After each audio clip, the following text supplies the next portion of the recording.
ఘనమైన శ్రేష్టమైన అతి పరిశుద్ధమైన నామమునకు స్తుతులు స్తోత్రాలైనా మరొకసారి మీ పునరుత్థాన దినము రోజు మమ్మల్ని అందరినీ కూడా భూమి మీద సజీవులుగా ఉంచి మీ యొక్క అమూల్యమైన మాటల ద్వారా మమ్మల్ని హెచ్చరిస్తున్న విధానాన్ని బట్టి మీకే స్తుతులు చెల్లిస్తున్నాం తండ్రి. ఈ సమయంలో ఇంతవరకు కూడా పాటల ద్వారా, కంఠస్థ వాక్యాల ద్వారా, వాక్య పఠనము ద్వారా మిమ్మల్ని కనపరుచున్నాం. అలాగే ఇంతవరకు తండ్రి కొన్ని మాటలు విన్నాం. ఆ మాటలు తగ్గట్టుగా మేము బ్రతకడానికి కృప దయచేయండి తండ్రి. అలాగే ఈ సమయంలో మీ యొక్క వాక్య భాగంలోనికి మేము వెళ్తుండగా తండ్రి ఎలా ఆలోచించాలో మాకు వివేచన జ్ఞానాన్ని ఇవ్వండి తండ్రి. మీ మాటలను ఎలాగ అర్థం చేసుకోవాలో మాకు నేర్పించండి నాయనా. వింటున్న ప్రతి మాటను తండ్రి ఆలోచన చేస్తూ మా జీవితాల్లో అనుసరించుకొనుటకు కృప దయచేయమని వేడుకొంచున్నాం. చెబుతున్న నాకు మీ యొక్క పరిశుద్ధాత్మ యొక్క సహాయాన్ని అనుగ్రహించమని వేడుకొంచు ఈ ప్రార్థన యేసుక్రీస్తు నామంలో అడిగి వేడుకొంచున్నాము తండ్రి, ఆమేన్. చేరువచ్చిన దేవుని పిల్లలైన మీ అందరికీ ప్రభువైన యేసుక్రీస్తు నామంలో నా హృదయపూర్వకమైనటువంటి వందనాలు తెలియజేస్తున్నాను అందరికి కూడా. మరి దేవుడు ఇచ్చిన మహాకృపను బట్టి మరి యొక్క ఈ ఆదివారం దినము రోజు మనందరం కూడా కలుసుకొని దేవుని యొక్క అమూల్యమైన మాటలను ధ్యానించుకున్నటకు దేవుడిచ్చిన ఈ గొప్పదైన భాగ్యాన్ని బట్టి దేవునికి స్తుతులు చెల్లిస్తూ మరికొన్ని విషయాలు మరి దేవుని యొక్క మాటలను ఆలోచించేద్దాం. మరి ఎండాకాలము, చలికాలము ఈ రెండు కాలాల కన్నా వర్షాకాలం కొద్దిగా ఇబ్బందికరంగా ఉంటుంది. ఎందుకు అనంటే ఈ టైంలో కూడిగా మనం ఆరాధన జరుపుకుంటున్నప్పుడు ప్రతి ఒక్కరికి అడగకపోయినా వచ్చేస్తుంది. ఏంటది కదా, ఎందుకు క్లైమేట్ అలాగుంది. మనం ఏదైనా అప్లై చేస్తేనే వస్తాయి ఎటువైనా, కానీ ఇది అప్లై చేయకపోయినా వచ్చేస్తుంది కదా. అంటే ఈజీగా ఫ్రీగా వచ్చేటివి ఇవి. కాబట్టి ఫ్రీగా వస్తున్నాయని మనం తీసుకున్నాం అనుకో మనకు ప్రమాదం. కాబట్టి మన కొన్ని విషయాలను మన యొక్క నిద్రను కొద్ది వరకు పక్క పెట్ట. నిద్ర అవసరమే, కానీ ఎలాంటి సందర్భంలో నిద్రపోవాలి. కాబట్టి ఈ సందర్భంలో ఈ సమయంలో నిద్ర అనేది మనకు ప్రమాదం. కాబట్టి ప్రమాదాన్ని మన దగ్గరకు వచ్చినప్పుడు పక్కకు పెట్టాలి ప్రమాదాన్ని. కాబట్టి మరి కొన్ని విషయాలను ఆలోచించేద్దాం. మరి ఇంతవరకు కూడా కొన్ని విషయాలు మరి చెప్పడం జరిగింది. దేని గురించి నేను చెప్పేది మీకు ఇంకా అర్థమవుతుందా కాలేదు నాకు తెలియదు కానీ కదా. ఇంతవరకు అని అన్నాను, గత కాలం వరకు అనలేదు కదా. కొద్ది వాల్యూ పెంచు. ఇంతవరకు కూడా కొన్ని విషయాలు నేర్చుకున్నావు. ఏంటంటే కృపాకాలము కదా. మీరు బాగా ఆలోచన చేస్తే కృపాకాలము కూడా ఉన్నాయి, కృపాకాలం కాక ప్రమాదకరమైన కాలాలు కూడా ఉన్నాయి. ఇప్పుడు కృపాకాలం ఎవరికి సంబంధించినవి అని అంటే దేవునిని నమ్ముకోక లోకంలో బ్రతుకుతూ దేవుడు గురించి తెలియని వారందరూ కూడా ఎలాంటి కాలం అది. ఎందుకంటే ఒక తండ్రి ఏదైనా సరే ఆ విషయం తెలియకోకున్నప్పుడు మనం వాళ్ళని చూసి బాధపడుతుంటాం, దయ చూపిస్తున్నాం.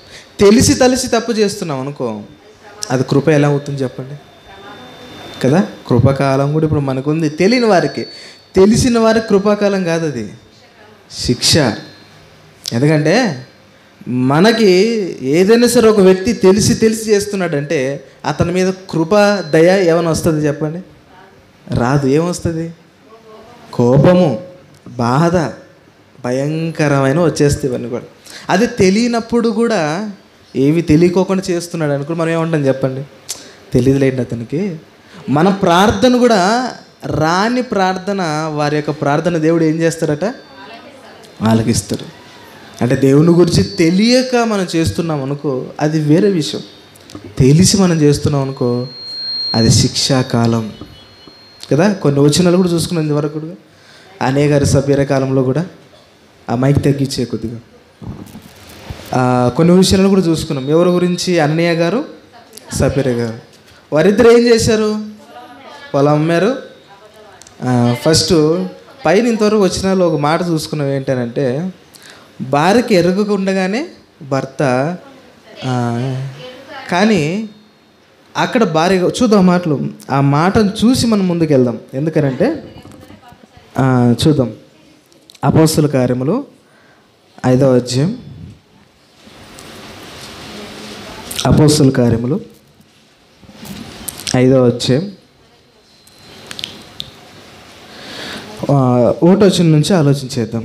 అననీయ అని ఒక మనుష్యుడు తన భార్య అయిన సపిర్రాతో ఏకమై పొలం అమ్మాను. తర్వాత భార్య ఎరుకనే అంటే దాని అర్థం ఏంటి? ఒకవేళ జనరల్గా ఎరుక లేదు అని అనుకుందాం అనుకోండి, తెలియలేదు అంటాం కదా. సరే, ఒకవేళ ఇది అర్థం కాకపోయినా తెలుసు అనడానికి కింద ఒక రుజువు ఉంది. ఏంటా రుజువు అంటే చూద్దాం ఒకసారి కింద చూద్దాం.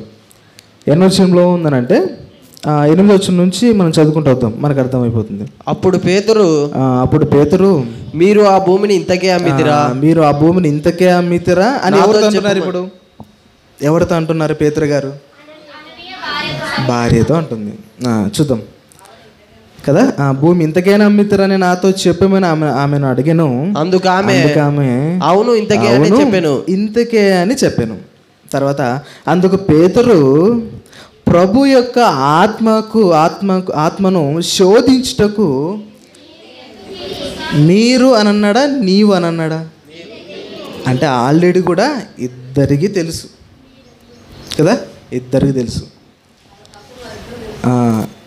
నాకు ఇది వాక్యం చెప్పేటప్పుడు ముగ్గురు అడిగారు ప్రశ్న. ఇది ఏంటనంటే, పైన తెలియదని ఉంది కదా స్త్రీకి, మరి ఇక్కడ కింద అంటున్నాడు ఈ మాట.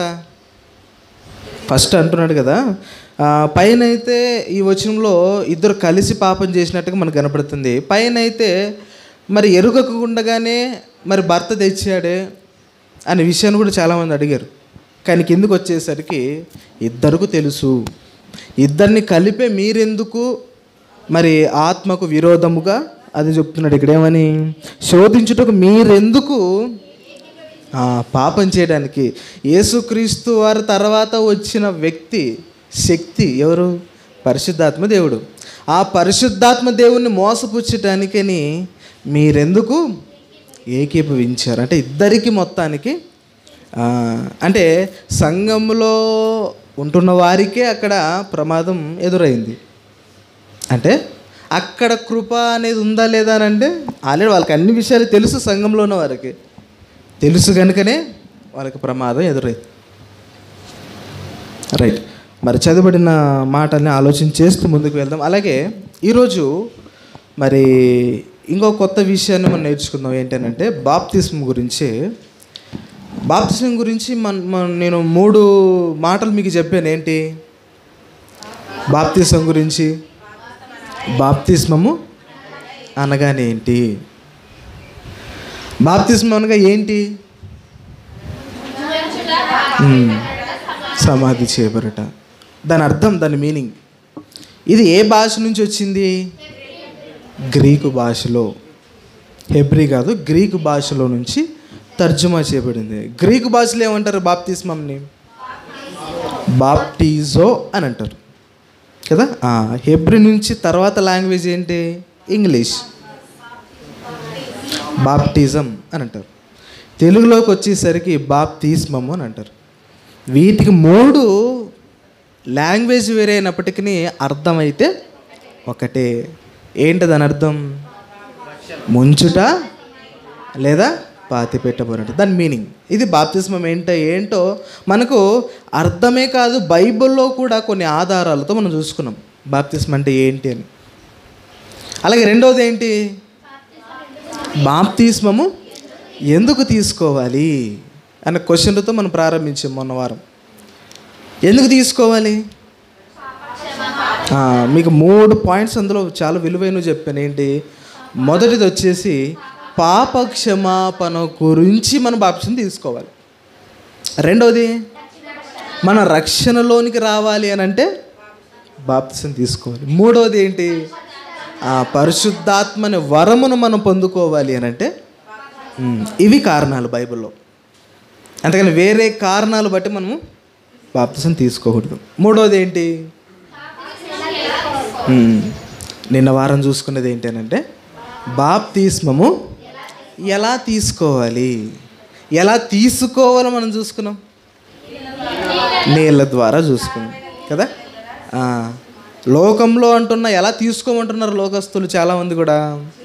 చిలకరింపు బాప్తిస్మము, జెండా కింద బాప్తిస్మము, ఇలాగ చాలా రకాల కోడిపుంజు బాప్తిసం కూడా చాలా రకాలు ఉన్నాయి. అంటే మనం బాప్తిసం తీసుకోవాలంటే ముఖ్యంగా మనకు ఉండవలసినవి నీళ్ళు ఉండాలి కదా. ఆ నీళ్ళు కూడా ఎన్ని ఉండాలి? ఇన్ని కాదు, విస్తారముగా ఉండాలి. ఎందుకంటే బైబిల్లో మనకు ఎక్కడ కూడా చిలకరింపు బాప్తిస్మంలో ఎక్కడ కూడా ఇచ్చినట్టుగా కానీ మనకి ఎక్కడ కనిపించదు కదా. అలాగే నీళ్ళు ఎన్ని ఉండాలి అంటే విస్తారముగా ఉండాలి. ఎందుకంటే మనిషి మునిగేంతగా ఉండాలి. అది కూడా ఎలా ఇవ్వాలి? కూర్చోపెట్టి కాదు. మన సమాధి ఎలాగైతే చేస్తామో బాప్తిస్మం కూడా అలాగే ఇవ్వాలి. ఎందుకంటే క్రీస్తు ఏ విధంగా అయితే సమాధి చేయబడ్డాడో మనం కూడా దానికి సాదృశ్యమే ఈ యొక్క బాప్తిస్మం. బాప్తిస్మం ద్వారా మనం ఏమవుతున్నాం అంటే చనిపోతున్నాం కదా, చనిపోతున్నాం. పాత పురుషుడు ఏమవ్వాలి? చనిపోవాలి. పాత పురుషుడు అనగానే ఏంటి? పాత లక్షణాలన్నీ కూడా. అప్పుడప్పుడు మనలో ఏమంటాం తెలుసా? నాలో ఇంకొకడు ఉన్నాడు అంటాం. ఇంకొకడు ఉన్నాడు చెప్పండి, మనలో ఉన్నాడా? మనలో ఇంకొకడు ఉన్నాడా? అంటే లక్షణాలకి తగ్గట్టుగా ఇంకొకరని చూపిస్తున్నాం మనం. ఇంకోటి బయటకు వచ్చాడంటే మీరు తట్టుకోలేరు చూడ అంటుంటాం కదా. అంటే ఆ చెడ్డమని మనం ఏం చేయాలి? చంపేయాలి. అందుకనే ఈ యొక్క మరణం సాదృశ్యమైనదే బాప్తిసం కదా. ఎందుకు తీసుకోవాలంటే ఎందుకు తీసుకోవాలి. రైట్. ఇప్పుడు మనం తెలుసుకోవాల్సిన విషయం ఏంటంటే ఎప్పుడు తీసుకోవాలి. మనకి సబ్జెక్ట్ ఈరోజు ఏంటంటే బాప్తిస్మం అనే కార్యక్రమం ఎప్పుడు తీసుకోవాలి. ఇది కూడా చాలా ఇంపార్టెంటే. ఎందుకనంటే లోకస్తులైన వారందరూ కూడా ఎప్పుడు తీసుకోవాలని అడిగినప్పుడు వాళ్ళు చెప్పే సమాధానం ఏంటంటే నాది రేపు ఒక 2 నెలల్లో బర్త్డే ఉంది పాస్టర్ గారు, నేను బర్త్డే రోజే తీసుకుంటాను అంటున్నారు చాలామంది కదా. మీ బర్త్డే రోజే తీసుకోవాలి. ఎందుకంటే ఆ రోజు అందరూ కలిసి వస్తారు, ఆ రోజు పండగ ఉంటుంది, కొత్త బట్టలు అబ్బా అదిరింది అని అంటారు చాలామంది కూడా. అంటే ఎందుకు తీసుకుంటున్నారంటే ఏదో వాళ్ళకి పుట్టినరోజు కాబట్టే తీసుకుంటారు. అది 2 నెలలు ఉంది ఆయనకి. తెలియని విషయం ఏంటంటే 1 నెలలోనే ఆయన చనిపోయాడు. ఏంటి పరిస్థితి? అయిపోయా. టికెట్ కొనకుండా ప్రయాణం చేశాడు, ఫైన్ పడింది. మరికొంతమంది ఎలా చేస్తారంటే 2 నెలల్లో కానీ 3 నెలల్లో కానీ 6 నెలల్లో కానీ నాకు మ్యారేజ్ ఉందండి, నేను ఆ మ్యారేజ్ తీసుకోవాలి, ఇద్దరు కలిసి తీసుకోవాలనుకుంటున్నాం మేము, దయచేసి అప్పుడే ఏంటి అని అంటున్నారు. కానీ తెలియని విషయం ఏంటంటే 2 నెలల్లోనే వారిద్దరు కలిసి బైక్లో వెళుతున్నప్పుడు మరణించారు. ఏంటి పరిస్థితి ఇప్పుడు? మరి ఎప్పుడు తీసుకోవాలి? లోకాన్ని అడుగుతుంటే వారి పండుగల గురించి, వారి పెళ్ళిళ్ళ గురించి, వారి పుట్టినరోజుల గురించి తీసుకోవాలని అనుకుంటున్నారు చాలామంది కూడా. మరి బైబిల్ని అడగాలి మనం ఇప్పుడు, మనం ఎప్పుడు తీసుకోవాలి మరి బాప్తిస్మము? బాగా ఆలోచించాలి. ఎందుకంటే అవగాహన తక్కువ ఉంది ఎప్పుడు తీసుకోవాలనేది సమాజానికి. తీసుకోవాలనేది అవగాహన ఉంది కానీ అది ఎప్పుడు తీసుకోవాలి, అది దానికి అవసరత ఎంతో అది గ్రహించలేకపోతుంది లోకం. అందుకనే ఈరోజు బైబిల్ని బట్టి మనం ఆలోచించేద్దాం. బైబిల్లో ఉన్న సందర్భాలను బట్టి వారు ఎప్పుడెప్పుడు తీసుకున్నారో అనేది మనం ఈరోజు చాలా జాగ్రత్తగా ఆలోచించేద్దాం, జాగ్రత్తగా మనం విందాం.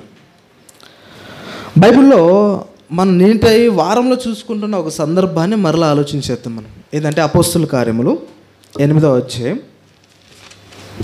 అపోస్తుల కార్యములు 8వ అధ్యాయము 8వ అధ్యాయంలో ఎవరి గురించి ఉంటుంది అక్కడ అంటే ఎవరి గురించి ఉంటుంది? పౌలు గారి గురించి ఉంటుంది కదా. పేతురు గారు ఒక వ్యక్తికి బాప్తిసం ఇస్తారు అక్కడ 8వ అధ్యాయంలో. ఎవరైనా? నపుంసకుడు. కదా. ఆ నపంసకునికి ఆ పరిస్థితులు మనం బాగా ఆలోచన చేస్తే, ఆ పేతురు గారికి లేక ఆ యొక్క నపంసకుడికి ఇంతకుముందు పెద్ద పరిచయం లేదు కదా. ఎక్కడైనా మనకు ముందు పరిచయం ఉన్నట్టు కానీ ఎక్కడ కూడా మనకు అనిపించదు. ఆ సిచ్యువేషన్లో ఆయన కనపడడం జరిగింది, ఆయన ఇవ్వడం జరిగింది, వాక్యం చెప్పిన వెంటనే ఇవ్వడం జరిగింది. ఈయన ఎవరు ఇంతకీ? నపంసకుడు కదా. ఇంతకీ ఇతనుకున్న అధికారం ఏంటి? ఇతను ఎక్కడ వర్క్ చేసేవాడు? ఇతని పని ఏంటి? చూద్దాం మాటలు కూడా. ఎందుకంటే ఒక వ్యక్తి గురించి మాట్లాడుతున్నప్పుడు ఆ మొత్తం బయట మనకు కనపడిపోవాలి కదా. నపంసకుడు అనగానే పలానా వ్యక్తి దగ్గర పనిచేసే వ్యక్తి, ఇతనికి కొద్దిగా అధికారం ఉంది అని మనం మొత్తము ఒక పిక్చర్ గుర్తుకు రావాలి మనకు కదా. చూద్దాం 26వ వచనం నుంచి ఆలోచించేద్దాం. ప్రభుదూత నీవు లేచి దక్షిణముగా వెళ్ళి యెరూషలేములో నుండి గాజాకు పోవు అరణ్య మార్గములను కలిసి కొమ్మని ఫిలిప్పుతో చెప్పగా అతడు లేచి వెళ్ళాను. రైట్. ఇప్పుడు మనం చదువుకుంటున్న నపంసకుడి యొక్క చరిత్ర, హిస్టరీ ఇక్కడ కనబడుతుంది. ఏంటంటే అప్పుడు ఐథియోపియుల రాణి అయిన కందాకే క్రింద ఎవరు రాణి పేరు? ఏం పేరట? ఏంది?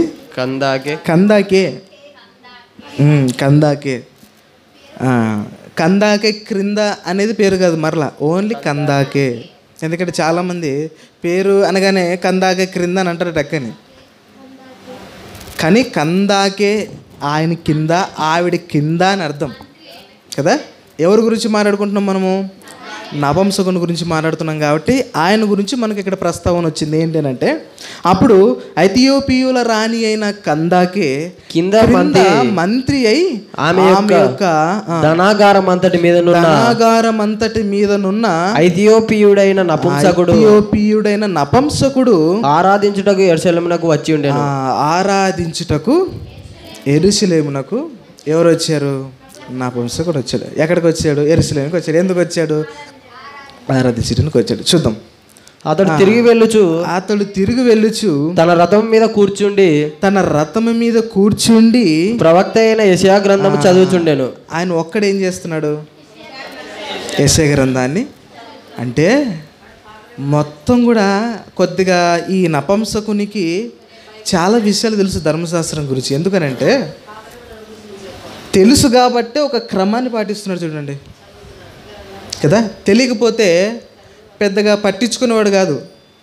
తెలిసింది కనుకనే ప్రయాణంలో కూడా ఒక గ్రంథాన్ని చదువుకుంటున్నాడు. ఆ గ్రంథం పేరేంటి? యెషయా గ్రంథం. చూద్దాం. చదువుతూ వెళ్ళిపోతున్నాడు రథంలో. అప్పుడు ఆత్మ ఫిలిప్పుతో నీవు ఆ రథము దగ్గరికి పోయి దానిని కలుసుకోమని చెప్పాను. ఆత్మ ప్రేరేపించగానే చెప్పింది ఏమని తన మనసులో? నువ్వు అక్కడికి వెళ్ళానంది. పేతురు గారు ఏమైనా ఎందుకు వెళ్ళాలి? ఎవరైనా ఉన్నారా? ఏమైనా మాటలు ఏమైనా అన్నాడా పేతురు గారు? ఏమన్నా వెంటనే తలదించుకొని వెళ్ళిపోయాడు అక్కడికి, అంతే. వెళ్ళిపోయి ఏం జరిగింది అక్కడ? ఫిలిప్పు దగ్గరకు పరిగెత్తుకొని పోయి అతడు ప్రవక్త అయిన యెషయా గ్రంథమును చదువుతుండగా విని నీవు చదువుతున్నది గ్రహించుచున్నావా అని అడుగగా అతడు ఎవడైనను నాకు త్రోవ చూపుకుంటే ఎలాగూ గ్రహింపగలనని చెప్పి రథమెక్కి తనతో కూర్చుండమని ఫిలిప్పును వేడుకొనేను. ఏం చేశాడు నపంసకుడు? ఫిలిప్పు గారిని వేడుకున్నాడట. కలిసిందే మొదటిసారి. బాగా ఆలోచన చేస్తే ఈ పరిస్థితిలో ఫిలిప్పు గారు వెళ్ళారు. చెప్పిన వెంటనే ఆయనకు అర్థమైపోయింది ఈయన మంచి బోధకుడు. ఎందుకంటే తెలిసిన వారు మాత్రమే తెలియని వారి గురించి చెబుతారు కదా. ఇంకా తెలిసిన వెంటనే నాకు చెప్పండి అని నపంసకుడు గారు వేడుకున్నారు. ఎవరిని? ఫిలిప్పు గారిని వేడుకున్నారు. రైట్. చదువు కింద. అతడు లేఖనమందు చదువుచున్న భాగమేదనగా ఆయన గొర్రెవలే వదకు తేబడెను. ఇదంతా కూడా మనం చదువుతున్న క్రమంలో 34 వచ్చిందని ఆలోచించేద్దాం. అప్పుడు నపుంసకుడు ప్రవక్త ఎవని గూర్చి ఎలాగ చెప్పుచున్నాడు? ఎవరిని గూర్చి ఇలాగ చెప్పుచున్నాడు? తన్ను గూర్చియా వేరొకని గూర్చియా? తన్ను గూర్చి అంటే ఎవరు అక్కడ? తన్ను అనగానే ఎవరు? కాదు, ఫిలిప్పు గారిని అడిగాడు అక్కడ నపుంసకుడు. కాదు, యెషయా గారు చెప్తున్నారు కాబట్టి యెషయా గారు గురించి ఏమైనా చెప్తున్నాడా అని నపుంసకునికి తెలియదు కదా ఈ యొక్క ధర్మశాస్త్రం కొంతవరకు. ఫిలిప్పు గారిని అడిగాడు.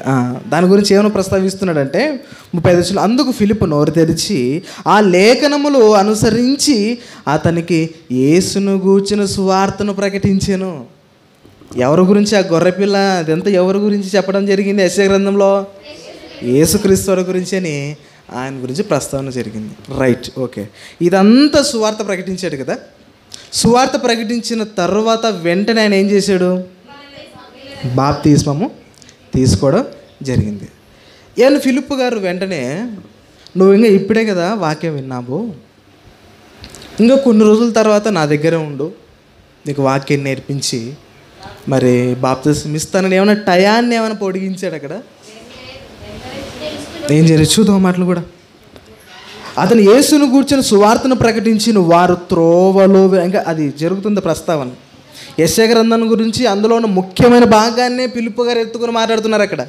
ఎందుకంటే ధర్మశాస్త్రం గురించి కొద్ది అవగాహన ఉంది, ఆ విషయాలు ఎవరి గురించి ఆయనకు అవగాహన లేదు. ఎవరి గురించి అని తెలుసుకున్న తర్వాత యేసుక్రీస్తు గురించే. చివరికి ఎవరిని కనెక్ట్ చేశాడు అక్కడ?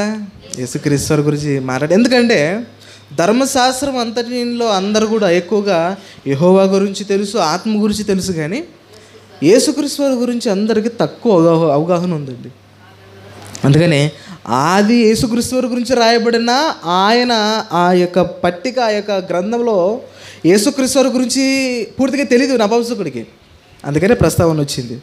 తర్వాత త్రోవలో వెలుచుండగా నీళ్లున్న ఒక చోటికి వచ్చినప్పుడు నపుంసకుడు ఇదిగో నీళ్ళు. ఎవరు అడిగారు చెప్పండి? నపుంసకుడు అడిగాడా? ఫిలిప్పు గారు తీసుకొని ప్రెజర్ చేశారు చెప్పండి? అంటే మన పాఠం ఏంటంటే ఎప్పుడు తీసుకోవాలని మన పాఠం. కానీ ఇక్కడ ప్రస్తావన బాగా ఆలోచన చేస్తే యేసుక్రీస్తు గురించి ఆ యొక్క ప్రయాణంలోనే తెలుసుకున్నాడు. తెలుసుకున్న వెంటనే ఎందుకు తీసుకున్నాడు చెప్పండి? ఇప్పుడు ఎందుకంటే మీరు బాగా అబ్జర్వేషన్ చేస్తే ఫిలిప్పు గారు ఏం చెప్పిండాలో అంత భయంకర.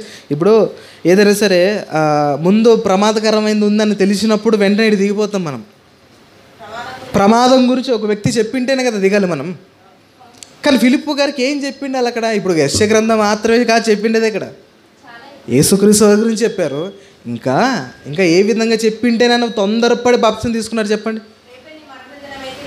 ఇదే చెప్పిండాల. ఎందుకనంటే యెషయా గ్రంథం గురించి వివరించడం వేరే విషయం, కానీ తొందరగా మార్పు చెందాలి, అతనిలోనే తీసుకోవాలి, అతనికే ప్రేరేపణ కలిగిందని అంటే రేపు నేను యెరూషలేము పట్టణానికి వచ్చాను ఐథియోపియా నుంచి. నేను వెళ్ళే మార్గంలో చచ్చిపోతే నాకు పరలోకం ఉంటుందా చెప్పండి?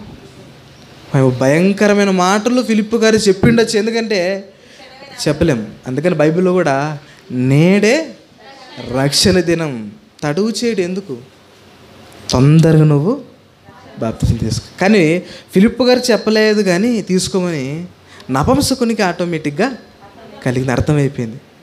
అమ్మో నేను ఈరోజు తీసుకోవాలి, ఎందుకంటే విన్నాను, రేపు ఒకవేళ నా మరణ దినం అయితే, కాబట్టి నేను టయాన్ని వృధా చేసుకోకుండా ఈరోజు విన్నాను, రైట్ ఇంకా తీసుకుంటున్నాను అని ఏం చేశాడు నపుంసకుడి గారు?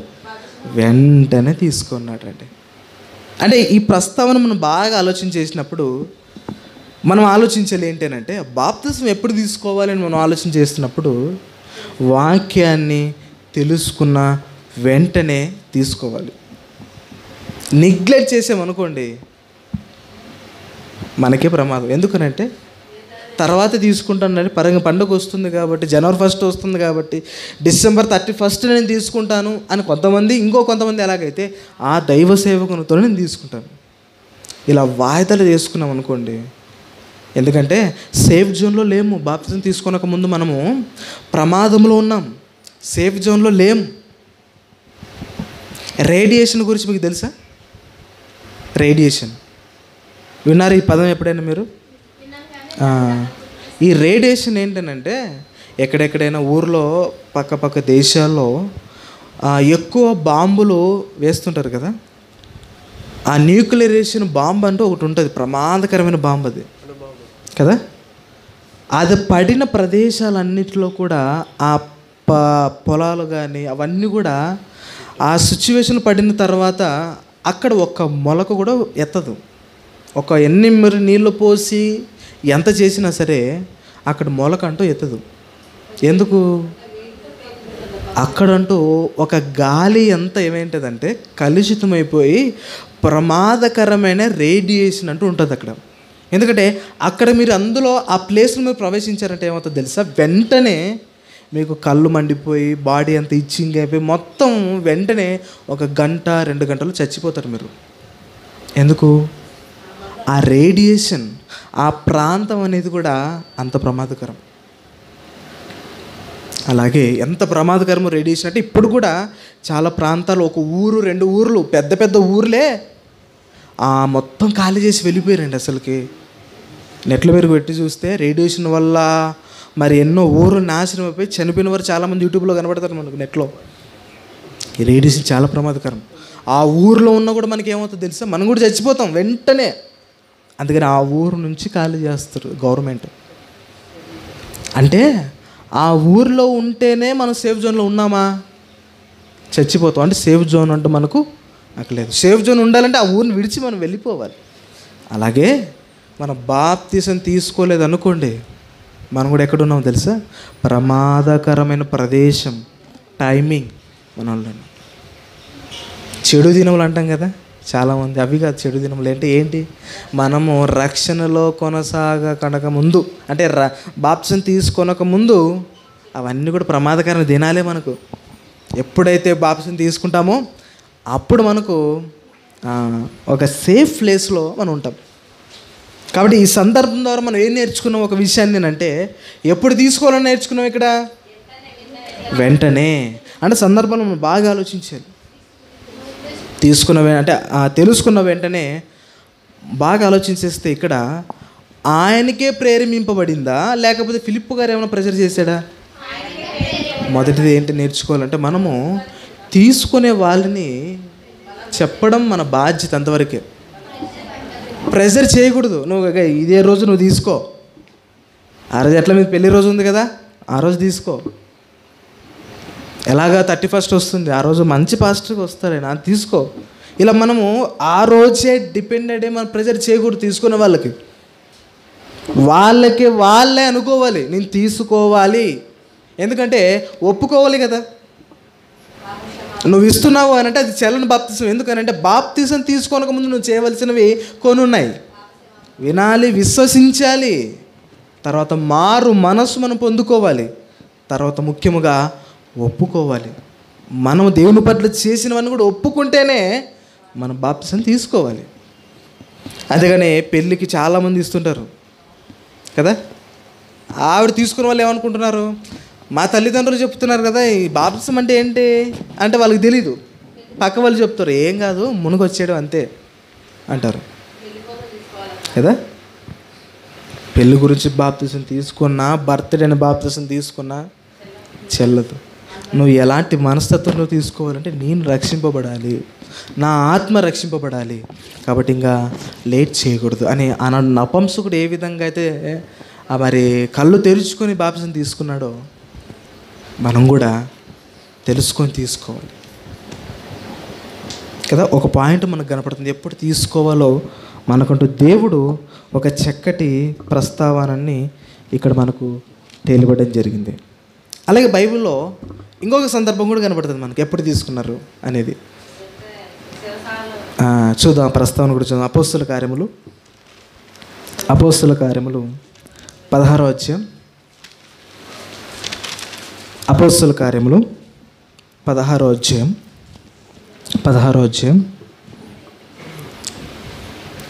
22వ వచనం నుంచి చాలా జాగ్రత్తగా ఆలోచించేద్దాం. అప్పుడు జనసమూహము, ఇక్కడ సందర్భం ఏంటి అని అంటే మనకు తెలిసిన విషయం ఏంటి? పౌలు గారు శీల గారిని ఏం చేస్తారు? ఇక్కడ చెరసాలే వేస్తారు. అంతకుముందు ఎందుకు వాళ్ళు చెరసాలు వేశారు అని అంటే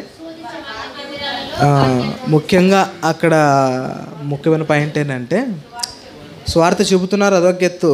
తర్వాత ఇక్కడ కావలసినంగానే వాళ్ళు ఎందుకు వేశారు అని అంటే వాళ్ళకు లాభకరమైనది ఒక పని ఉండేది. ఏంటి? సోది చెప్పుడు ద్వారా అందరూ లాభం అనేది వాళ్ళకి బాగా ఉండేది. అందుకు వలన వాళ్ళందరికీ మరి లాభం అనేది కట్ అయిపోయింది. కాబట్టి వీళ్ళందరూ తిరగబడ్డారు పౌలు గారి మీద, శీల గారి మీద కదా. అందుకని వీళ్ళు చేసిన దాన్ని చెప్పక చెయ్యని దాన్ని వీళ్ళు ప్రస్తావన తీసుకొని వచ్చారు. ఎవరు? లాభాన్ని పోగొట్టుకున్న వాళ్ళు ఏం చెప్పారు? వాళ్ళు ఈ పౌలు గారి మీద, శీల గారి మీద ఏం చెప్పారు? అక్కడ మాకు లాభం పోయింది అండి, మేము అందుకే ఆయన్ని మిమ్మల్ని తీసుకొచ్చామని అని చెప్పారా? అసలు ఏం చెప్పారు తెలుసు? అక్కడ చూద్దాం మాటలు కూడా. అప్పుడు జనసమూహము పైన చూద్దాం ఎందుకు చెప్పారు ఏదంటే 10-20 వచ్చంలో, అంతటా న్యాయాధిపతుల యొద్దకు వారిని తీసుకొని వచ్చి ఈ మనుషులు యూదులై ఉండి రోమీయులమైన మనము అంగీకరించుటకైనను చేయుటకైనను కూడని ఆచారములు ప్రచురించుచు మన పట్టణము గలిబిలి చేయుచున్నారని చెప్పారు. చేసింది ఏంటి అక్కడ పౌలు గారు, శీల గారు? అక్కడ దయ్యాన్ని వదులుకొట్టి ఒక స్త్రీని బాగు చేయడం, తర్వాత అక్కడ లాభాన్ని అంటే అది ప్రమాదకరం కాబట్టి అక్కడ తీసేసాడు. అదొక్కటే చేశాడు పౌలు గారు. ఇక్కడ వీళ్ళు చెబుతున్నామని ఏమైనా చేశారా? చేయలేదు కదా. వీళ్ళు 1కి 2 చెప్పి వాళ్ళు అరెస్ట్ చేయించారు. చూద్దాం కిందకి చదువుదాం. అప్పుడు జన సమూహము వారి మీద దొమ్మిగా వచ్చిను, న్యాయాధిపతులను వారి వస్త్రములను లాగివేసి వారిని బెత్తములతో కొట్టవలెనని ఆజ్ఞాపించిరి. వారు చాలా దెబ్బలు కొట్టి వారిని చెరసాలలో వేసి భద్రముగా కనిపెట్టవలనని చెరసాల నాయకునికి ఆజ్ఞాపించెను. ఇదంతా ఎప్పుడు జరిగింది చెప్పండి? ఉదయం 10 గంటల నుంచి రాత్రి 7 గంటల వరకు, మధ్యరాత్రి, అర్ధరాత్రి కదా. అర్ధరాత్రి అంటే టైమింగ్ ఎప్పుడు చూస్తాం మనం? అర్ధరాత్రి అనగానే 12 కదా. ఈ ప్రస్తావన అంతా ఏ టైం నుంచి ఏ టైం వరకు జరిగింటుందంటే 12 నుంచి తెల్లారిజాంకడ 4-5 ఆ లోపలే అంతే చేసి మాకేం తెలియదు అన్నట్టు పౌలు గారు వెళ్ళి పడుకున్నారు అంతే. ఏం జరిగిందో చూద్దాం ఇప్పుడు. ఏం జరిగిందనంటే అంతటా అతడు అట్టి ఆజ్ఞను పొంది వారి లోపల చెరసాల త్రోసి వారిని కాళ్ళకు బొండలు వేసి బిగించారు. ఇంకా రైట్. తర్వాత 22-25 వచ్చంలో, అయితే మధ్యరాత్రి వేళ పౌలును శీలయు దేవునికి ప్రార్థించుచు కీర్తనలు పాడుచుండరి, ఖైదులు వించుండరి. అప్పుడు అకస్మాత్తుగా మహాభూకంపము కలిగను, చెరసాల పునాదులు కదిలెను, వెంటనే తలుపులన్నీ తెరుచుకునెను, అందరి బంధకములు ఊడెను. అంతలో చెరసాల నాయకుడు మేలుకొని చెరసాల తలుపులన్నీ తెరుచుకున్నట్టే చూచి ఖైదీలు పారిపోయినరనుకొని కత్తి దూసి తను తాను చంపుకొని పోయాను. అప్పుడు పౌలు, నీవు ఏ హానియు చేసుకొనవద్దు, మేమందరం ఇక్కడే ఉన్నామని బిగ్గరగా చెప్పాను. అతడు దీపము తెమ్మని చెప్పి లోపలికి వచ్చి వణుకుచూ పౌలును శీలను సాగిలపడి వారిని వెలుపుని తీసుకొని వచ్చి, అయ్యలారా, రక్షణ పొందుటకు నేనేమి చేయవలెను అని అన్నాడు. ఎవరు? చెరసాల నాయకుడు కదా. రైట్. ఇప్పుడు ఈ చెరసాల నాయకుడు అడిగిన వెంటనే ఇక్కడ ఏం చేశాడు పౌలు గారు? మొత్తం కూడా చెప్పేశాడు వాక్యాన్ని. అక్కడ కూడా ఆ సిచ్యువేషన్లో ఏ టైంలో? అర్ధరాత్రి, మధ్యరాత్రి కదా. ఆ సిచ్యువేషన్లో పౌలు గారు, శీల గారు ఇద్దరు కలిపి అతనికి చెప్పేసిన తర్వాత అతడు మారుమనసు పొందాడు. అతను మాత్రమే కాదు, వాళ్ళ కుటుంబంలో కూడా వాళ్ళు మారుమనసు పొందారు. ఓకే, అందుకని బయటకు పోలేదు. తర్వాత విషయం ఏంటంటే ఆ చెరసాల నాయకుడు మాత్రమే కాదు, తర్వాత తన ఇంటి వారు కూడా చెబుతాం వాటిని కూడా. అయ్యలారా, రక్షణ పొందుటకు నేనేం చేయవలను? అందుకు వారు ప్రభువైన యేసునందు విశ్వాసం ఉంచుము, అప్పుడు నీవును నీ ఇంటి వారును రక్షణ పొందుమనిరి చెప్పి అతనికి అతని ఇంటున్న వారందరికీ. ఇదంతా ఎప్పుడు జరుగుతుంది చెప్పండి? అంతా కూడా మధ్యరాత్రి వేళ జరుగుతుంది చూడండి. అసలుకి ఇదంతా జరుగుతుంది. లోకానికి ఏమని తెలుసో చెప్పండి? ఏం తెలియదండి లోకానికి. ఆ చెరసాల వరకే పరిమితం. బయట వాళ్ళకి ఏం జరుగుతుందో అందరి దృష్టిలో ఏముంటుందో తెలుసా? ఈయన జైల్లో వేశారని కదా. కానీ వాళ్ళకి తెలియని విషయం ఏంటంటే ఇక్కడ అంతా కూడా పెద్ద పని జరుగుతుంది. ఇక్కడ గొప్ప పనే జరుగుతుంది, ఆశ్చర్యకరమైన పనులే జరుగుతున్నాయి ఇక్కడ.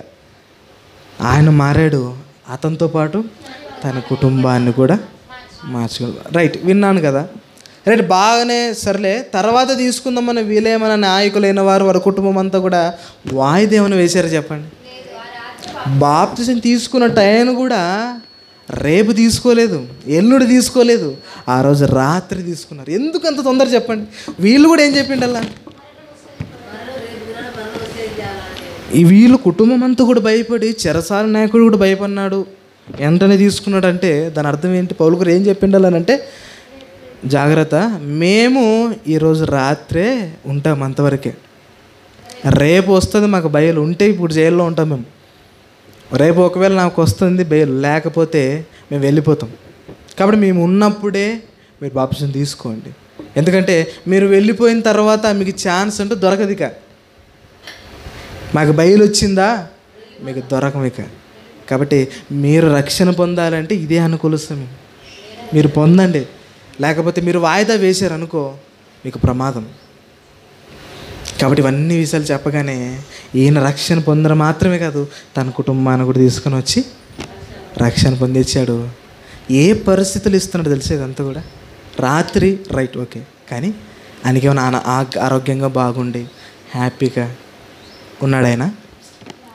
ఆయన ఏం చేశారంటే ఇంతవరకు చూసుకున్నాం కదా, ఇంతవరకు ఆయనకి ఏం చేశారు? ఆయన్ని పైన వచ్చిన వాళ్ళు భయంకరంగా కొట్టారు, చెరసాలు వేశారంటే ఆయన బాగా ఒక సూటు బూట వేసుకొని తీసుకుని వచ్చి జైల్లో పెట్టారా? కాదు, ఆయన ఎలా చేశారు? అసలుకి భయంకరంగా కొట్టారు. అలాగా బట్ట ఊడి తీసి కొట్టేశారండి పౌలు గారి, శీల గారిని. కింద ఉన్నాయి కదా వారి వస్త్రాలను లాగవేశారు, కొరలతో కొట్టారు, రక్తాలు వచ్చినట్టుగా ఉన్నాయండి. ఆ సిచ్యువేషన్లో కూడా పౌలు గారు లేదండి నాకు బాగోలేదు, రేపు ఇద్దాంలే అన్నారా? వీళ్ళేమన్నా ఒకవేళ మనలాగా ఆలోచించేసింటే వాళ్ళు రక్షింపబడేవారు కాదు. ఎందుకనంటే పౌలు గారు ఈరోజు ఎట్లా రాత్రి కదా, టైం అయిపోయింది, ఈ సిచ్యువేషన్లో తీసుకోవచ్చలేదో, దయ్యాలు తిరిగే ప్రదేశం ఇదంతా కూడా. ఇక్కడ మీకు ఎట్లా రక్తాలు కారుతుంది, బాగోలేదు మీకు, ఎట్లా ఇప్పుడు మా కుటుంబం అంతా ఆడుంది, ఈ కారణాలు ఏం చెప్పలేదు చూడండి. వాళ్ళు చెప్పిన వెంటనే వాళ్ళు తీసుకున్నారు. అసలు వాళ్ళ గాయాలు కడిగిన తర్వాత రక్తాలు కారవా చెప్పండి? ఆ కారుతున్న సిచ్యువేషన్లోనే బాప్తిసం ఇచ్చారండి. ఎవరికి? చెరసాల నాయకునికి, అతనికి కుటుంబానికి. ఇప్పుడు అడుగుదాం, బాప్తిసం ఎప్పుడు తీసుకోవాలి? ఎప్పుడైతే తీసుకోవాలి మీరు అనుకున్నారో, తీసుకునే వాళ్ళు ప్రేరేపణ కలిగిందో వెంటనే తీసుకోండి. ఎందుకంటే నెగ్లెక్ట్ చేశారో మన జీవితం అనేది కాదు. రేపేమి సంభవించునో మీ జీవమే పాటది, ఇంతలో కనపడే అంతలో. కాబట్టి ఫస్ట్ మీరు ఏం చేయాలి? తెలుసుకున్నారు కదా, రైట్, తెలుసుకున్న మీరు వెంటనే తీసుకోవడం చాలా మంచి ఉత్తమమైన పని కదా. కొంతమంది అడగాలి ఏం చేయాలి, విన్న తర్వాత ఏం చేయాలి, నేను తీసుకోవాలని. ఇందాక నపుంసకుడు ఏ విధంగా అయితే ఫిలిప్పు గారిని అడిగాడో అలాగే విన్నవారు అడగాలి. ఇక్కడ ఒక చిక్కు ఉంది, ఏంటనంటే విన్న వారందరూ కూడా కొంతమంది ఆవేశంతో తీసుకుంటారు. తెలుసు మీకు, కొంతమంది అతను తీసుకుంటున్నాడని కదా నేను కూడా తీసుకోవాలి కదా, విన్న వెంటనే తీసుకుంటుంటారు. అది చాలా ప్రమాదం. ఇచ్చేవారికి ప్రమాదమే, తీసుకునే వాళ్ళకు కూడా ప్రమాదమే. మరి ఏం చేయాలి అని అంటే కొన్ని రోజులు అతన్ని అబ్జర్వేషన్లో పెట్టాలి. ఎందుకంటే సంఘంలో అతని గురించి మనకు తెలుసు అనుకోండి, ఒక వ్యక్తి గురించి ఉన్నాడు, అతను ప్రతిదానికి కోపపడుతూ ప్రతిదానికి వెళ్ళిపోతుంటాడు. బాప్తిసం అనగానే కూడా కోపంతో వెళ్ళిపోతుంటాడు. మళ్ళీ అతను చేసేది కరెక్టా కాదా, తెలుసుకొని తీసుకుంటున్నాడా, ఇవన్నీ తెలుసా అనేది మనము చెప్పి ఇవ్వాలి. కొంతమంది కోపంతో తీసుకుంటారు, అలా మనం ఇవ్వకూడదు. అన్ని విధాలు ఆలోచన చేసి మనం ఇవ్వాలి. ఎందుకనంటే ఈ తెలియకోకుండా మనం ఇచ్చామనుకో మనకే ప్రమాదం. మరేం చేయాలి? చెప్పి ఇవ్వాలి. కొంతమంది అడుగుతారు, కొంతమంది అడగరు కదా. అడగాలి. ఎందుకు? ఇది మొహమాటం చెప్పండి అడగడానికి. ఎవరి ఆత్మకు వాళ్ళే ఉత్తరవాదులు అన్నాడు బైబిల్లో. మీరు ఎంత మొహమాటం బైబిల్ దగ్గర మొహమాట పడ్డామో మన జీవితం అంతే. అందుకని దేవుని దగ్గర వాక్యం దగ్గర తెలుసుకోవాలన్నప్పుడు బహిరంగ అడుగుదాం. అది దేవుని దగ్గర మొహమాటం పడకూడదు మనం. రైట్, వేరే దగ్గర మొహమాటం పడినా పర్లేదు, కానీ బైబిల్ దగ్గర మొహమాటం పడినావు అనుకో, రేపును వాయిదా వేసుకుని పోల్సింది నువ్వు. కాబట్టి నేడే రక్షణ దినము, ఇదే మంచి సమయం మనం తీసుకోవడానికి.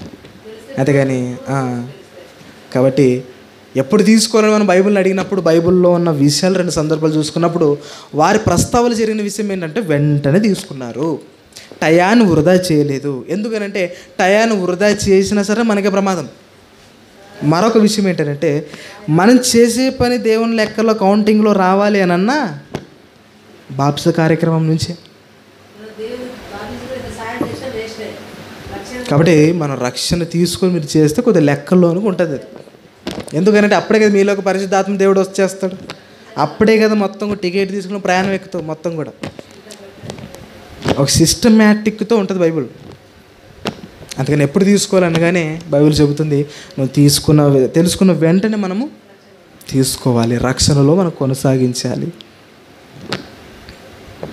బైబిల్లో ఇంకొక సందర్భాన్ని చూద్దాం చివరిగా. ఇంకొక సందర్భం ఏంటంటే అపోస్తల కార్యములు 2వ అధ్యాయంలో మనం చూసుకున్నాం కదా. ఏంటి పేతురు గారి యొక్క సందర్భం. సంఘం కూడా ఎప్పుడు ప్రారంభమైంది? పెంతెకోస్తు పండుగ దినమున ఎంతమంది వచ్చారట? 3000 మంది. చూద్దాం ఆ సందర్భాన్ని. అపోస్తల కార్యములు రైట్ 3000 మంది కదా. అపోస్తల కార్యములు 2వ అధ్యాయం, అపోస్తల కార్యములు 2వ అధ్యాయం 37వ వచనాన్ని ఆలోచించేద్దాం. ఇక్కడ ఒక మాట ఉంటుంది, చాలా జాగ్రత్త ఆలోచించేద్దాం. వారు ఏ మాట విని? పేతురు గారు మొత్తం కూడా సువార్తను ప్రకటిస్తూ మీరు నమ్మాలి, క్రీస్తులోనికి రావాలి, సువార్త ప్రతిదీ చెప్తుండే పేతురు గారు కదా ఇక్కడ చెప్తుండేది. పేతురు గారు ప్రతి విషయాన్ని సువార్త గురించి, క్రీస్తు గురించి ప్రతి విషయాన్ని చెబుతున్నప్పుడు క్రమంలో వాళ్ళు ఇవన్నీ విషయాలు విన్నారు. ఎవరు? అక్కడున్న జనాంగం అంతా కూడా. రైట్, తర్వాత చూద్దాం. వారు ఈ మాట విని హృదయంలో నొచ్చుకొని. రైట్, ఏం చేయాలి? విన్న వెంటనే మనసులో ఏం కావాలి చెప్పండి? హృదయంలో ఏం కావాలి? హృదయంలో నొచ్చుకోవాలి. ఎలాగా? ఇన్ని రోజులకు నేను చేస్తున్నది పాపం కదా, నేను చేస్తున్నది పాపమే కదా కదా మరి దేవుడు ఇలాగుంటే నన్ను క్షమిస్తాడా? నేను చేసిన పాపం కాబట్టి ఈ పాపం అంతా నేను తీసివేసుకోవాలి దేవుని దగ్గర. అంతేందుకంటే మనము నీట్గా ఉన్నాం, వెంటనే బురద వచ్చి చీట్లేసి వెళ్ళిపోయింది అనుకో, మనకి ఎలా ఉంటుంది? అసహ్యంగా ఉంటుంది. ఎప్పుడెప్పుడు తీసేద్దామా, ఎప్పుడు పోయి స్నానం చేద్దామని ఉంటుంది కదా మనకు. అలాగే విన్న తర్వాత మీకు బురద ఉందాయా కడుక్కోండి అని తెలిసిన వెంటనే మనం ఏం చేయాలి? కడుక్కోవాలి అంతే. రేపు కడుక్కుందాంలే అంటే మురిగిపోయేది ఎవరు? మనమే. ఇక్కడ తెలుసుకున్న వెంటనే వాళ్ళు అడుగుతున్నారు ఏమో తెలుసా? వినిన వెంటనే ఏం జరుగుతుందంట చూద్దాం. వాళ్ళు వినిన వెంటనే విని వాళ్ళు హృదయములో నొచ్చుకొని, సహోదరులారా మేమేమి చేతుమని పేతురును కడమ అపోస్తులను అడగగా. ఏం అడిగారట వాళ్ళు? వాళ్ళ వాక్యం అంతా విన్నారు. రైట్, వాక్యం తిన్నాం. రైట్, ఇప్పుడు ఏం చేయాలి? మేము పేతురు గారిని అపోస్తులు అందరినీ కూడా అడిగారు. అంటే తీసుకునే వాళ్ళు ముందుగా ఏం చేయాలి? అడగాలి కదా. ఎందుకంటే మీరు ప్రేరేపించబడాలి. మీలో మీ అంతగా మీరే మనసులో రావాలి, నేను తీసుకోవాలి అని.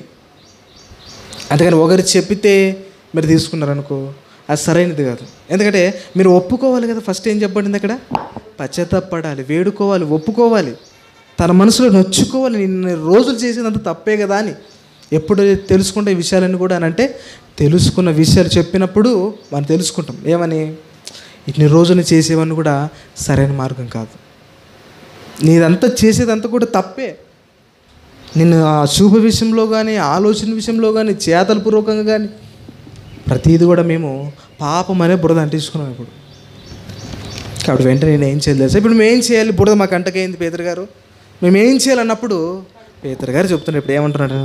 మీరు మారు మనసు పొంది రైట్, మీరు మారు మనసు పొంది పాప క్షమాపణ నిమిత్తం ప్రతి వాడు యేసుక్రీస్తు నామమున ఏం చేయాలంటే ఇప్పుడు ఆ యేసుక్రీస్తు నామములో బాప్తిస్మం పొందుడి. బాప్తిస్మము పొందాలి.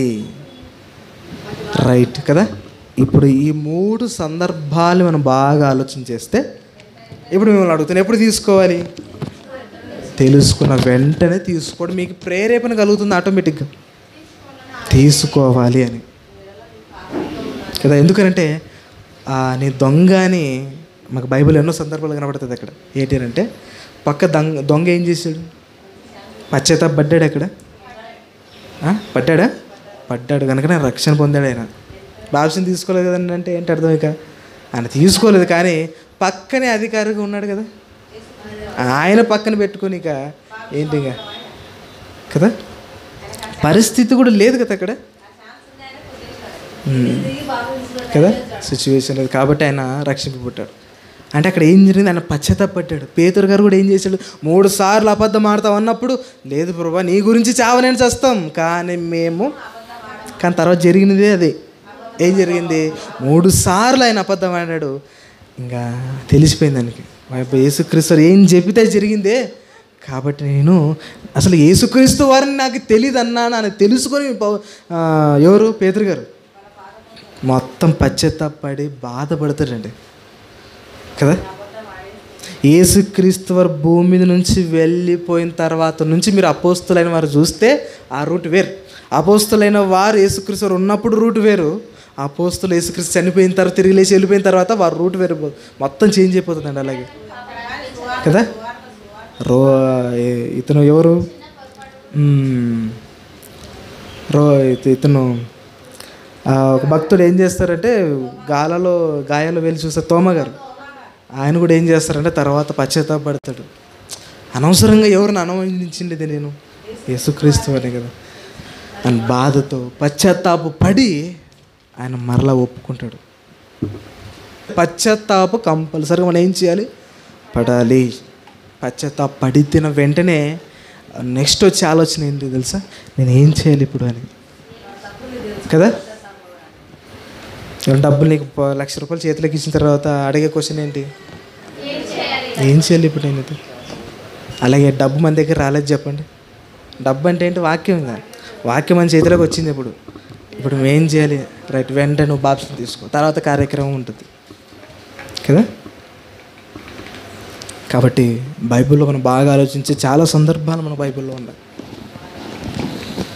టయానికి వాళ్ళు బాప్తిసం తీసుకున్నారు, తెలిసిన వెంటనే వాళ్ళు బాప్తిసం తీసుకున్నారు, మారుమనసు పొంది వాళ్ళు బాప్తిసం తీసుకున్నారు. కాబట్టి మనం ఈరోజు తెలుసుకున్న విషయం ఏంటంటే, బాప్తిసం ఎప్పుడు తీసుకోవాలి అని అన్నప్పుడు బైబిల్ ఇచ్చే సమాధానం ఏంటంటే, నువ్వు తెలుసుకున్నావా? తెలుసుకున్న వెంటనే నీకు ప్రేరేపణ కలుగుతుందా? వెంటనే తీసుకో అని. ఏ టైంలో అయినా ఆ పౌలు గారికి టైం ఉందో చెప్పండి. అక్కడ మధ్యరాత్రి వేళ 12 గంటలకు మొదలు పెడితే పాటలు ప్రారంభించాడు పౌలు గారు కదా. 12 గంటలకు ప్రారంభించిన 1:30 గంట లోపల పాటలు అయిపోయాయి అనుకోండి. 1:30 నుంచి 2 గంటల లోపల మొత్తం కూడా ఏమొచ్చింది? మొత్తం కూడా బద్దలైపోయి మొత్తం అయిపోయింది. 1:30 నుంచి 2 గంటల లోపల ఈ సిచ్యువేషన్ అంతా జరిగింది. అధిపతి వచ్చాడు, చూశాడు. తర్వాత 2:30 నుంచి 3 గంటలకి వారి కుటుంబం రక్షణ పొందింది. మరలా వాళ్ళ ఇంటికి మొత్తం 4 గంటల లోపల మొత్తం అయిపోయిందండి కదా. సైలెంట్గా అంత పని చేసి మాకేం తెలియదు అన్నట్టుగా పౌలు గారు, సీల గారు హ్యాపీగా పడుకున్నారు. ఎన్ని రాత్రి వెళ్ళినా సరే మనం ఇవ్వడానికి సిద్ధంగా ఉండాలి.